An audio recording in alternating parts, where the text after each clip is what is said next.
Installing a toilet, step by step with no steps skipped. A guide provided to you by ThePipeWrenchers. Required tools and materials are 1. Screwdriver. 2. Level. 3. Adjustable wrench or channel locks. 4. Tape measure. 5. Toilet. 6. Toilet anchor bolts or closet bolts. 7. Wax gasket or wax ring. 8. Flexible or braided hose for the water supply. And finally the shims. And here is an important tip. You need to install a repair flange, if the existing one is broken. To complete this step, you need to screw the repair flange on top of the existing toilet flange. Let's learn how to assemble the toilet. In most cases, manufacturers include the necessary parts for attaching the tank to the bowl. And the fill kit inside the tank is most likely installed. You need to make sure that the installed parts are tightened enough. But do not over-tight the nuts. You can install the toilet bowl before attaching the tank, if you feel that the tank adds weight to it and makes the installation difficult. However, you can assemble and attach the tank if you are working in a tight space, to make the job easier for yourself. Preparing the flange for the installation. Check the flange and repair it with the repair kit which I mentioned earlier if it is broken.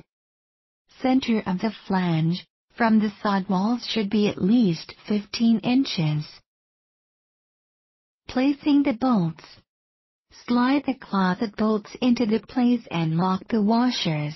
Make sure they are centered. The distance between the bolts and the back wall should be at least 11.25 inches. Putting the wax gasket on. Position the wax ring on the flange. You can place it on the underside of the toilet as well. As I previously mentioned, you could use 2 wax gaskets, one with the ring and one without if the flange is lower than the floor. The next step is installing the toilet. Lift the toilet and move it over the floor flange. Make sure that the holes are lined with the bolts. Set the toilet when it is in position and press it against the floor. Use the torpedo level and make sure that the toilet is leveled. Use your tape measure if there is a gap between the tank and the back wall. Measure the sides of the tank from the back wall and make sure that the toilet is straight. It is time to shim the toilet and tighten the toilet bolts. Now that the toilet is leveled and everything looks good, you need to tighten the nuts and install the bolt caps. Remember to snap the excess length of toilet bolts before installing the caps if you are not using the self-adjustable bolts. Time to attach the supply line. As I mentioned previously, you need to purchase the right length of supply hose to avoid extending it. Connect the smaller side of the hose, which is 3/8 of an inch, to the shutoff valve. And the flex hose should have a rubber gasket. Therefore you do not need to use Teflon tape on the threads. Now, it is time to fill the tank, and adjust the filler valve. Adjust the filler valve, and fill the tank. Make sure that the flapper is working properly, and water stops when the tank is filled.